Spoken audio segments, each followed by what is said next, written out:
Sobat pernah baca buku The 48 Laws of Power? Saya nggak buat video rangkumannya karena udah banyak banget channel lain yang merangkum buku ini. Jadi bagi yang belum baca bisa baca dulu buku ini atau lihat rangkuman buku ini di channel lain. Sebelum kita bahas apa aja kontroversi dari buku ini di channel Petualang Pikiran.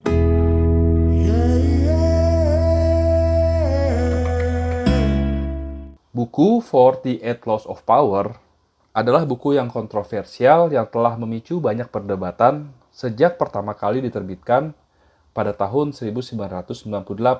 Dan pengalaman saya setelah membaca buku ini, ada banyak poin menarik sebagai refreshment pikiran saya. Tapi juga banyak hal-hal dalam buku ini yang tidak pas dengan moral dan etika saya.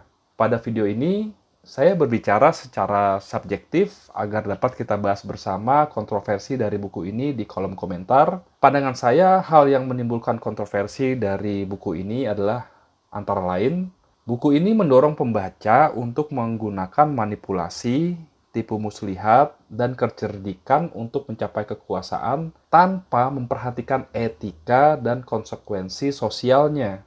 Dan juga ada beberapa hal yang menurut saya malah statement dari buku ini akan membuat pribadi pembacanya menjadi pribadi yang kerdil, tidak mau bertanggung jawab, atau malah menjadi profesional yang oportunis di sosialnya apabila tidak menangkap maksud dari buku ini secara bijak.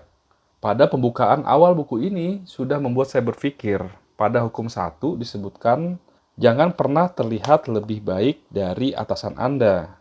Dan juga dijelaskan di sini, senantiasalah buat atasan Anda merasa superior, walaupun Anda ingin menyenangkan hati mereka atau membuat mereka merasa terkesan. Jangan terlalu berlebihan dalam menunjukkan bakat-bakat Anda. Jika tidak, Anda hanya akan berhasil memancing reaksi sebaliknya, memancing perasaan takut dan perasaan tidak aman mereka. Buatlah atasan Anda tampak lebih brilian dari sesungguhnya, maka Anda akan memperoleh kekuasaan terbesar. Ini sudah mulai menggeser moral dan etika saya. Di sini saya berpikir, apakah CEO-CEO yang berpengaruh selama ini memiliki pemikiran yang sama? Apakah Henry Ford, CEO dari Ford Motor Company, berpikir yang sama? Apakah Steve Jobs mengaplikasikan hal yang sama? Apakah Jeff Bezos, Andrew Carnegie, John D. Rockefeller mengaplikasikan hal yang sama? Tetapi bagi saya ini akan menggeser moral dan etika saya. Kontroversi moral lain yang ada di buku ini adalah mengabaikan pertimbangan etis dalam mencapai dan menggunakan kekuasaan adalah hal yang tepat. Di hukum ketujuh dalam buku ini menyebutkan, mintalah orang lain bekerja keras bagi Anda, tapi senantiasalah terima pujian atas kerja keras mereka. Dengan penjelasan, pergunakanlah kebijaksanaan, pengetahuan, dan riset orang lain untuk memajukan tujuan Anda sendiri. Bantuan semacam itu bukan hanya menghemat waktu dan energi Anda yang berharga, tapi juga akan memberi Anda aura efisiensi dan kegesitan yang luar biasa. Pada akhirnya, para penolong Anda akan terlupakan dan Anda akan diingat. Jangan pernah lakukan sendiri apa yang bisa dilakukan oleh orang lain untuk Anda.